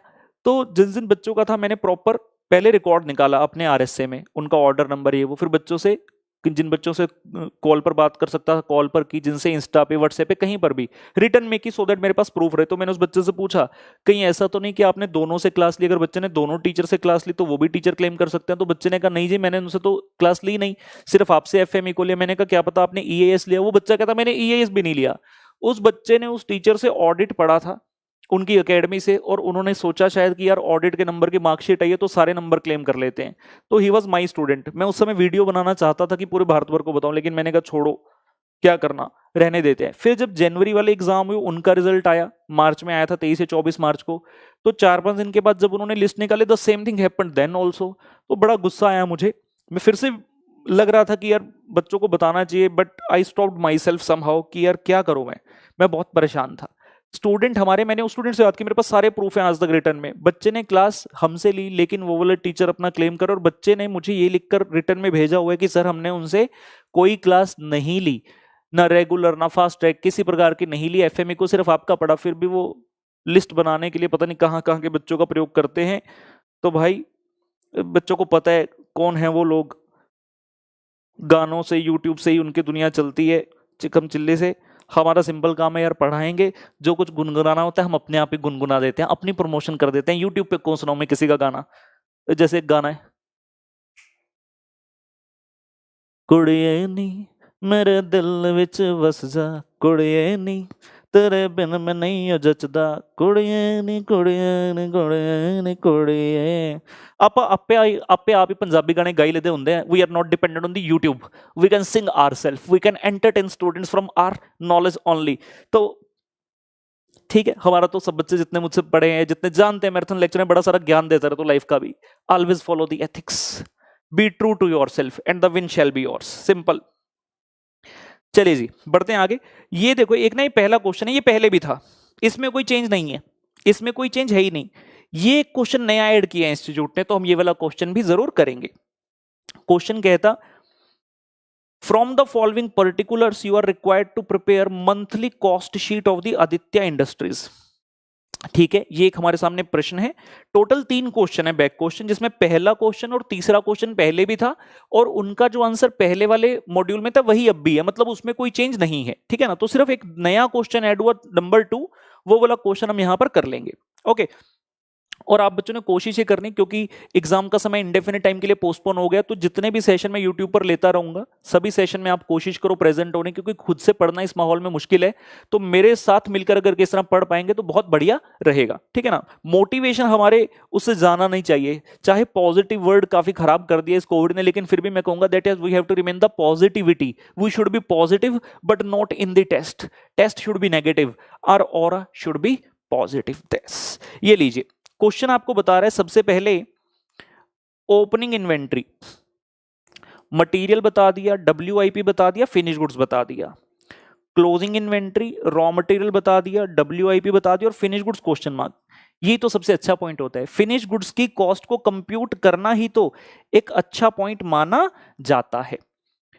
रॉ मटेरियल परचेज की वैल्यू बता दी 1,44 lakh.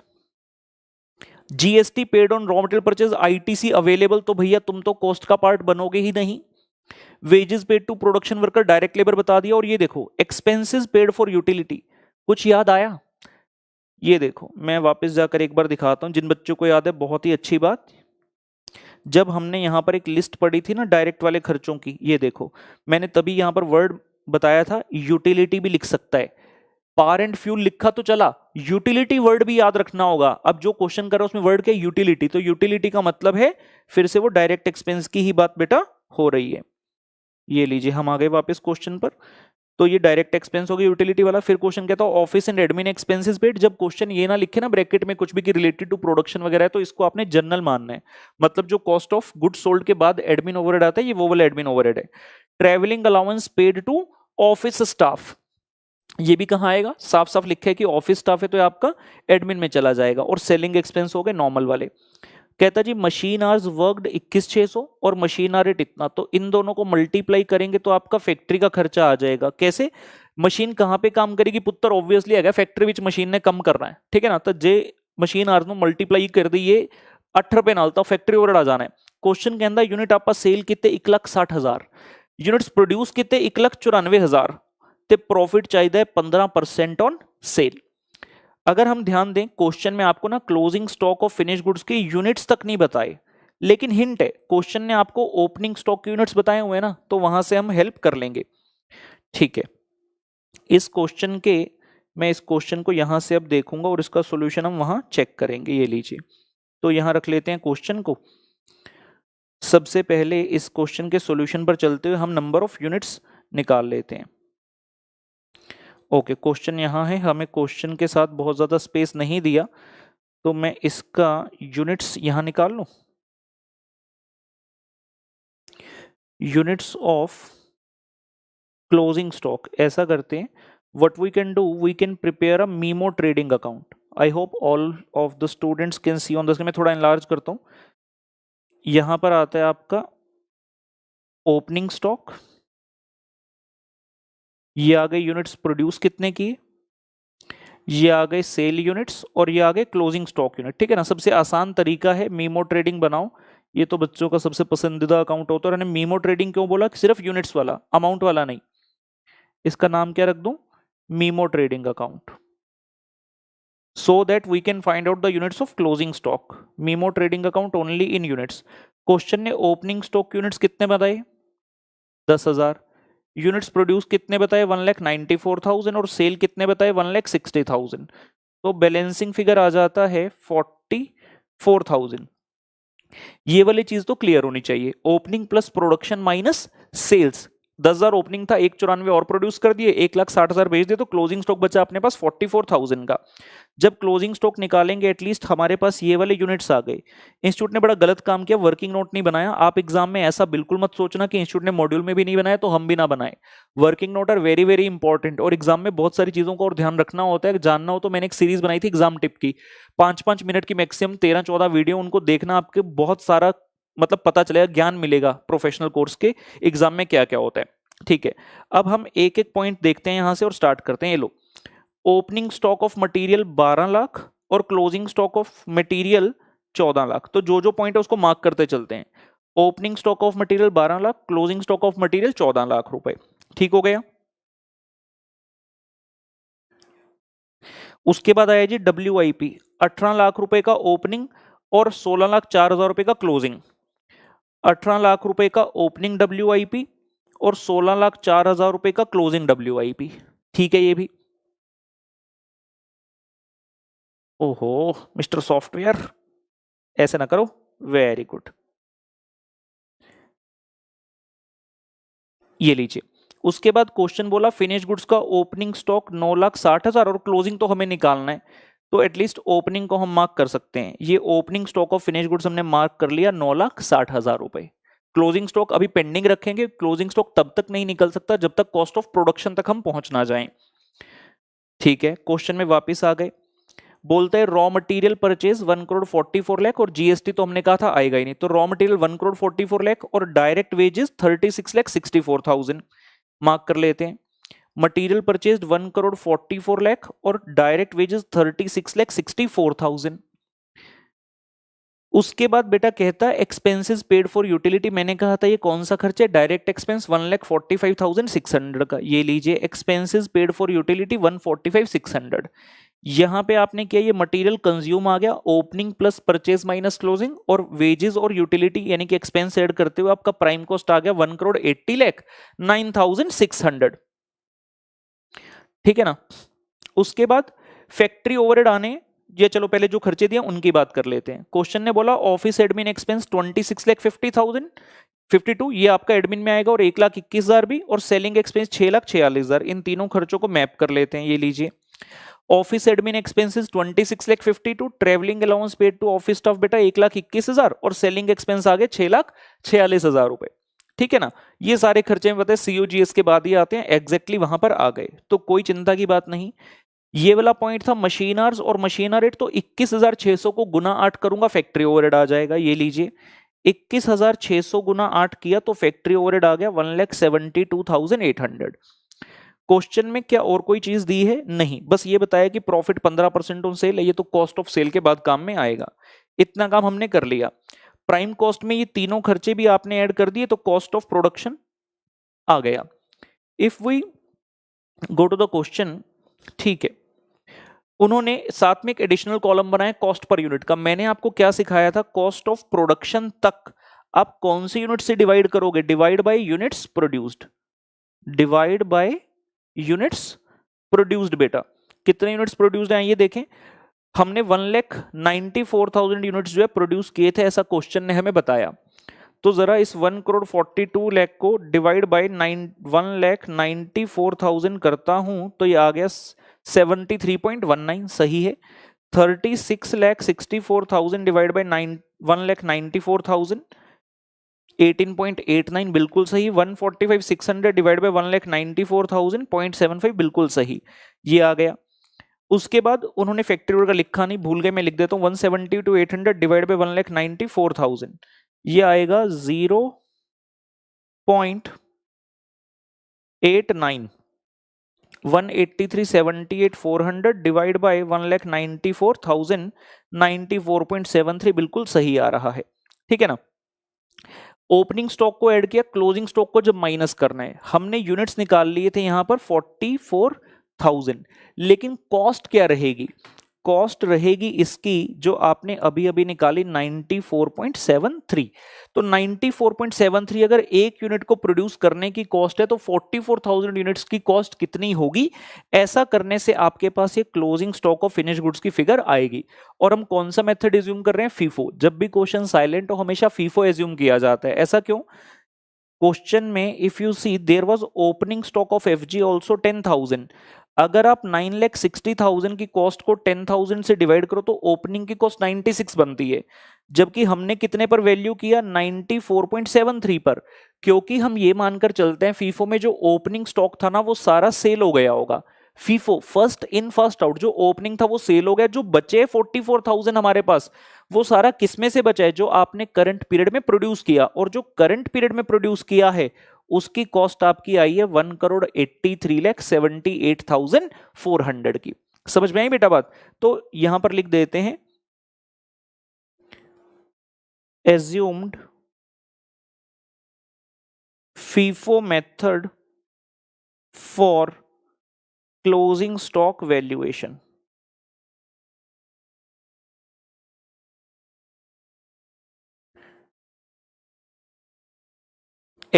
Assumed FIFO method for closing stock valuation. ठीक है, ये आ गया। कॉस्ट ऑफ गुड्स सोल्ड तक आप पहुंच गए। अब ये जो चीज है इसको किससे डिवाइड करना, इस पॉइंट के बाद कॉस्ट ऑफ प्रोडक्शन के बाद किससे डिवाइड करना, डिवाइड बाय यूनिट्स सोल्ड। तो वेरीफाई कर रहे हैं हम,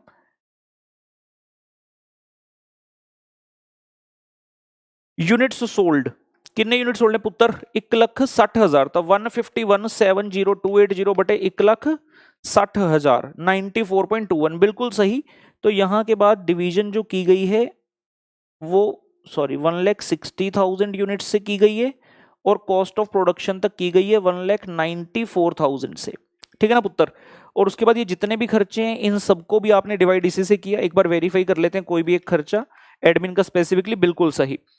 कॉस्ट ऑफ सेल तक आप पहुंचे 1,85,89,280 डिवाइड बाई 1,60,000 करोगे तो 116.18 आ गया। अभी क्वेश्चन में प्रॉफिट का रूल क्या दिया, बोला 15% ऑन सेल है, तो अपने को कॉस्ट पे निकालना पड़ेगा। हम यहां लिख लें, कहां लिख लें, चलो यहां छोटा सा कर लेते हैं। अगर मैं कहूं लेट सेलिंग प्राइस 100, प्रॉफिट है 15% ऑन कॉस्ट, तो कॉस्ट प्राइस कितना हो गया 85, यानी कि पुत्र profit on cost price is 15/85। तो आपकी जो कॉस्ट आई ना 185,89,280 इंटू 15/85 करोगे तो this should give you the figure of profit 18,58,92,80 गुणा 15/85, ये आ जाना है 32,80,461 रुपए। And this comes as the balancing figure finally sales. ये आपकी सेल्स की फिगर आई, जिसको 1,60,000 से भाग किया तो ये आया 136.68। ठीक है ना? तो ऐदा तो आंसर आ जाना है। ठीक है, मैं फिर कह दूं, कुछ बच्चे तो बीच में नहीं थे, अंत में आए भाई। जो भी आपका आने वाला अटेम्प्ट है उसमें ये अमेंडमेंट्स बिल्कुल एप्लीकेबल हैं, और हर चैप्टर में कोई भी जो अमेंडमेंट है, कुछ नया एडिशन है या डिलीशन है, मैं सब कुछ बता दूंगा।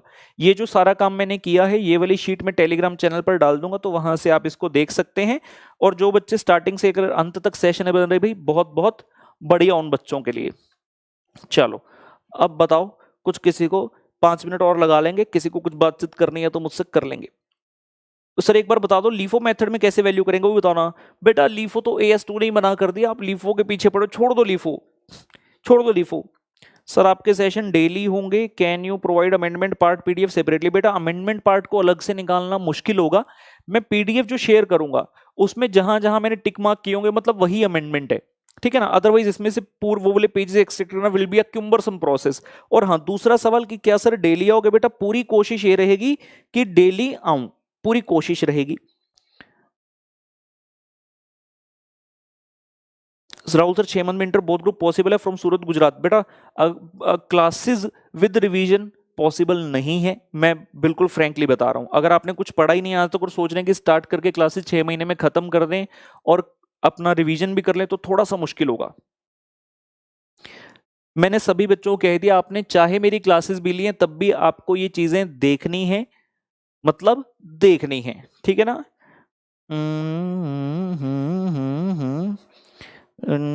कुछ नया बच्चों ने पूछा, कुछ बच्चे कह रहे सर वेटेड एवरेज मेथड बता दो। बेटा मैराथन लेक्चर में बहुत डिटेल में बताया, यहाँ पे उसको अलग रखते हैं। इस क्वेश्चन को मैं हिलाना नहीं चाहता, प्लीज फिर कभी बता दूंगा अलग से, प्रॉमिस रहा। ठीक है ना? उम्मीद करते हैं सब बच्चों को। ये बच्चे पूछ रहे हैं सर आप अनअकैडमी पे आ रहे हो क्या? यार ये सवाल मत पूछो मेरे को, 2.5 साल से पीछे पड़े हैं, लेकिन मैं किसी तरह अभी तक नहीं मूड बनाया अपना, तो मुश्किल है, मुश्किल है, सच बताऊं तो मुश्किल है। Can you provide time table for amendment classes? Sorry बेटा, नहीं बना सकता अभी अमेंडमेंट का टाइम टेबल नहीं। इतना कहूंगा कि प्लीज टेलीग्राम चैनल पर सही बच्चे बने रहें। टेलीग्राम पर जो भी अपडेट होता है मैं काफी एडवांस में डाल देता हूं, सो दैट बच्चों को ये चीजें पता चलती रहें। ठीक है। रब रब रब रब रब उसकी रब रब रब विक्की डोनर मूवी का गाना है। ठीक है, क्या बात है, बहुत बढ़िया, थैंक यू जी, थैंक यू। और जो निकम्मे लोग हैं उनसे बच के रहा करें। मैंने क्लास के बीच में एग्जाम्पल दे दिया था, बच्चे समझ गए थे। कुछ कुछ करते रहते हैं वो लोग। आप लोगों ने अपने जीवन का हिसाब किताब वही रखना जैसे मैं समझाता हूँ, सिखाता हूँ। बिल्कुल नेक होकर अपन ने अपने काम की तरफ पूरा हार्ड वर्क से अप्रोच करना है। कोई भी चीज आगे आ जाए, it may take time for us to shine, but the person who is going to the correct route will definitely shine. That is my promise, that is my learning of life. हाँ, एक बात तो मैं सब बच्चों को बताना चाहता हूँ। बच्चे पूछ रहे हैं कि क्या सर हम दूसरा स्टार्ट कर दें ग्रुप। देखो, वेरी फ्रैंकली इस टाइम पर जो कंडीशन है, मैं खुद लास्ट टाइम मेरे ख्याल से 5 अप्रैल को बाहर गया था, उसके बाद मैं भी नहीं गया। माहौल ऐसा है कि हम आए दिन न्यूज पढ़ रहे हैं, सोशल मीडिया यूज करते हैं, न्यूज़पेपर है, सब जगह हमें दिख रहा है हालात क्या है। पेपर होना, मुझे पर्सनली, ये किसी का व्यू नहीं है, मैंने किसी सीसीएम से बात नहीं की, मेरा पर्सनल व्यू आज की डेट में है कि पेपर होना बहुत मुश्किल है, और अगर होगा तो मुझे नहीं लगता जुलाई से पहले होने वाला है। ठीक है ना। इस टाइम पर अगर किसी बच्चे ने एक ग्रुप की तैयारी की थी तो बेस्ट टाइम है आप अपने ग्रुप 2 की तैयारी को स्टार्ट कर दें, नहीं तो समय वेस्ट हो जाएगा। मान लो 15 जुलाई से एग्जाम स्टार्ट हो गए, लेट्स जस्ट इमेजिन 15 सितंबर को रिजल्ट आया और नवंबर वाले एग्जाम 1 तारीख से ही हो रहे हैं, तो क्या आप उस 1.5 महीने के अंदर ग्रुप 2 की तैयारी कर पाओगे? पॉसिबल ही नहीं है, पॉसिबल ही नहीं है। तो जिन्होंने भी अपने एक ग्रुप की तैयारी की थी, बेटर अपने दूसरे ग्रुप की तैयारी अपनी स्टार्ट कर दीजिए। That is obviously a wise decision. क्या बात है, बिल्कुल इस बच्चे ने वही बात बोल दी जो मैं हमेशा सोचता हूँ। सर मतवान अकेडमी पे you are a brand, you don't need a brand. बस ऐसी ही कुछ बातें बेटा, वो बार बार मेरे से मिलते रहते हैं, बोलते रहते हैं फोन पर। सब बच्चों के साथ आशीर्वाद हमेशा बनाए भाई, टेंशन दी कोई गल ही नहीं है। सर नई मैराथन कब आएगी? बेटा आएगी, मैंने कह दिया, एग्जाम से पहले सारी मैराथन आपके पास नवी आएगी। सारी मतलब कॉस्ट की, एफएम की, इको की और अकाउंट्स की। एडवांस अकाउंट और अकाउंटिंग स्टैंडर्ड तो हाल ही में बनाया था, उसको तो वहीं से पढ़ सकते हैं आप। थैंक यू मोहन बेटा।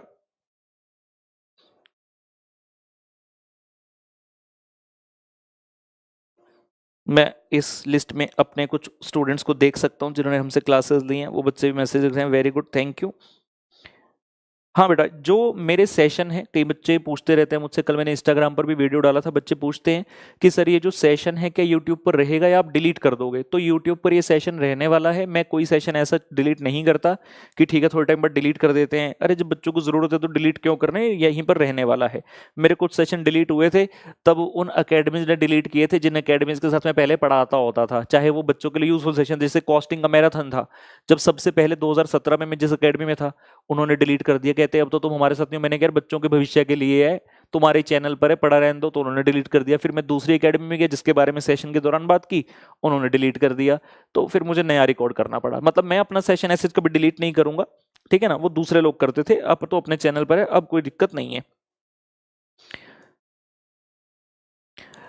थैंक यू पुत्र, थैंक यू। और सब बच्चे बस इतनी चीज समझ लो कि समय जो ऐसा है ना बेटा, ऐसा समय चल रहा है कि खुद से पढ़ना, खुद से करना थोड़ा सा मुश्किल लगता है। And this is not the thing which happens only with you student, this happens with us also.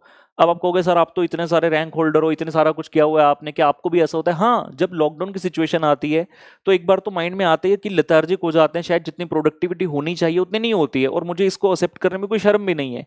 जो ट्रूथ है वो ट्रूथ है। अगर कोई कहेगा नहीं जी मैं तो लॉकडाउन में भी वैसे ही पढ़ रहा हूँ जैसे पहले पढ़ता था, तो मतलब कुछ तो गलत है भाई, कुछ तो गड़बड़ है दया। तो हमारे साथ भी ऐसा होता है। तो बीच में कुछ दिन ऐसे थे जहां पर मैं पूरी प्रोडक्टिविटी नहीं दिखा पा रहा था, तो फिर मैंने कुछ अपने आप को संभाला और वापस से काम में लगा। तो यही बात आप सब बच्चों के लिए कि माहौल ऐसा है कि शायद पढ़ाई का मन नहीं करेगा। एंड स्पेसिफिकली दोज गाइज जिनकी फैमिली डायरेक्टली अफेक्टेड है कोविड से, आपका कोई रिलेटिव अफेक्टेड है, तो ऑब्वियसली डर लगता रहता है। मतलब एक अनकंफर्टेबनेस जो है आता है, जिसके कारण पढ़ नहीं पाते। लेकिन फिर भी वी नो कुछ भी हो, हमने हमेशा ही सीखे बचपन से कि अपने पथ पर चलते जाना है, कभी भी रुकना नहीं है, चाहे धीमे होकर चले लेकिन चलते जाना है, रुकना नहीं है, हारना नहीं है। तो अगर लग रहा है पहले 12 घंटे पढ़ाई कर रहे थे या 10 घंटे पढ़ रहे थे, तो अब 5 घंटे, 6 घंटे, 7, 8 जितना भी मैक्सिमम पढ़ सकते हैं पढ़ें। पूरा टाइम नहीं पढ़ा जाएगा वो बिल्कुल श्योर है, इसीलिए मैंने कहा कि जितना मैं सेशन ले रहा हूं मेरे साथ बने रहो। 1-1.5 घंटे की स्टडी तो मेरे साथ अगर हो गई पर डे की तो कोई बुरी बात नहीं है, बल्कि काफी सारी रिवीजन होती जाएंगी। जैसे एफएम का और कॉस्टिंग का आरटीपी हो चुका, वो कर लो अगर किसी ने नहीं किया। अमेंडमेंट वाले सेशन ऑलमोस्ट मैं प्लान करूंगा कि कोशिश करके डेली आता रहूं। उसके अलावा नवंबर 2020 के पेपर सॉल्व करने हैं मुझे, अकाउंट्स एडवांस अकाउंट का आरटीपी कराना, सब कुछ यूट्यूब पर होगा। तो एटलीस्ट उतना टाइम तो मेरे साथ बनकर पढ़ते रहो, सो दैट अपने आप नहीं पढ़ा रहे तो फ्लो में पढ़ सकेंगे हम, है ना। और बस बिल्कुल पॉजिटिविटी रखो, अपना ऑरा सही रखो, और ये सोचो कि ये जो समय है, ये वक्त है, ये भी गुजर जाएगा, ठीक है ना। कोई भी चीज लाइफ में कभी भी परमानेंट नहीं होती। हर एक की लाइफ, आप अपना थोड़ा सा लाइफ रिवाइंड करोगे तो आपकी लाइफ में भी कभी ना कभी कोई मुश्किल, कुछ खुशी आई होगी, लेकिन कोई भी चीज परमानेंट नहीं है। मैंने तो अपनी लाइफ से यही सीखा है, लाइफ कांट बी प्लान्ड। और लाइफ में हर तरह की सिचुएशन आती है, उस समय पर वो आपको डगमगा सकती है कि लॉन्ग रन में उसका कोई मायना नहीं है। लॉन्ग रन में मायना इसी चीज का है कि हम किस तरह से किसी भी सिचुएशन को अप्रोच कैसे करते हैं। अगर हम एक ट्रू फाइटर की तरह चल रहे हैं, ट्रू फाइटर की तरह जी रहे हैं, तो सिचुएशन कैसे भी हो हम अपना बेस्ट हमेशा देते रहेंगे, और उसका इंपैक्ट, उसका इफेक्ट, उसका रिजल्ट डेफिनेटली हमें मिलेगा ही। ठीक सर, एक्स्ट्रा क्वेश्चन मिल सकते हैं रिगार्डिंग अमेंडमेंट फॉर प्रैक्टिस? बेटा मैं भी अलग से क्वेश्चन नहीं बना रहा हूं, इंस्टीट्यूट ने जो क्वेश्चन दिए हैं हम उन्हीं क्वेश्चंस को फिलहाल करेंगे। और ये चीज मैंने पहले ही बता दी, ये सब बच्चों के लिए है, टेलीग्राम पर मैं डाल दूंगा, आप आराम से वहां से देख सकते हैं, ठीक है ना। बिल्कुल मिलेंगे पुत्र, जो जो बच्चे कह रहे हैं सर आपसे मिलना चाहते हैं, मैं तो हमेशा तैयार रहता हूँ यार, आई एम ऑलवेज देयर। बल्कि कई बार सेशन लेने जाते हैं, अभी तो खैर 1.5-2 साल से नहीं जा पाए, मुंबई दिल्ली वगैरह जाते हैं, कोलकाता का भी बीच में प्लान किया था, राजस्थान का किया था, लेकिन कोविड है अभी, तो कहीं भी नहीं जा पा रहे। लेकिन जब भी कभी आऊंगा, अगर आप आसपास हुए कभी तो मिलना। जैसे मैं बेंगलोर गया था, इस्कॉन था in the month of November, अपने बर्थडे और एनिवर्सरी पर मैं इस बार इस्कॉन बेंगलोर गया था। तो बेंगलोर में एक रात शाम इस्कॉन में था। तो जो बच्चे आसपास होते हैं मिल लिया करो यार, कोई दिक्कत ही नहीं हैगी। बच्चे अगर एग्जाम फॉर्म भरने नहीं भी देगा इंस्टीट्यूट तो कोई दिक्कत नहीं, आप अपनी ग्रुप 2 की तैयारी रखो, जो नवंबर में एग्जाम होगा तब दे देंगे, तब तक अपनी तैयारी कर लो एटलीस्ट, है ना। और इंस्टीट्यूट पता exam most probably group change करने की आपको विंडो कब देगा, जो मेरा पर्सनल व्यू है। अगर अभी भी आज अपनी डेट 11th ऑफ मई है, अगर 11 मई के बाद लेट्स से जुलाई तक पहुंचते हैं एग्जाम, मतलब starting of exam is in July, तो मेरे ख्याल से डेफिनेटली एक विंडो मिलेगा जहां पर आप अपना ग्रुप चेंज कर सकते हो, राइट। क्योंकि इंस्टीट्यूट भी इस बात को समझते हैं कि 2 महीने थे बीच में, 2-3 महीने थे, तो शायद बच्चों ने ग्रुप 2 की तैयारी स्टार्ट कर दी, लेकिन अगर उससे पहले हो गए तो मुश्किल लगता है। बच्चे पूछ रहे सर ओल्ड कोर्स के लिए क्या एप्लीकेबल है? एक बार चेक करना पड़ेगा बेटा, डिटेल में मुझे ऐसे नहीं कह सकता, बट हाँ न्यू कोर्स के लिए डेफिनेटली एप्लीकेबल है। न्यू कोर्स वाले बच्चों ने तो सबने करना ही है। थैंक यू बेटा आदित्य, आप मैराथन देखा और फास्ट ट्रैक लिया, पास हुए। सर चंडीगढ़ आ जाओ बेटा, चंडीगढ़ में आ जाता हूँ मैं घूमने फिरने के लिए, लेकिन परमानेंटली सेटल नहीं होना चाहता हूँ मैं अब चंडीगढ़ में, चाहे वो बहुत ही अच्छी सिटी भी है। अरे काफी बच्चे बैठे चंडीगढ़ के। चलिए जी, अब हम कर रहे हैं, अब मेन बात हमारी हो गई। कोई बच्चा अगर रह गया जाते हैं तो लाइक जरूर दबा देना, ठीक है ना। और मुलाकात आपसे करेंगे अगले सेशन में। टेलीग्राम चैनल पर डेफिनेटली जुड़ जाइएगा, और काफी सारी कई बार मैं इंपॉर्टेंट चीजें स्टडी संबंधित इंस्टा पे भी डालते रहता हूँ, तो वैसे मैं पर्सनल लाइफ ही शेयर करता हूँ। अगर किसी को मन है तो इंस्टा पे भी आ जाओ यार, बड़ा मजा आता है, ठीक है। चलिए मुलाकात होगी आपसे अगले सेशन में, तब तक के लिए बाय बाय। रुस्से न कर मेरी हीर ये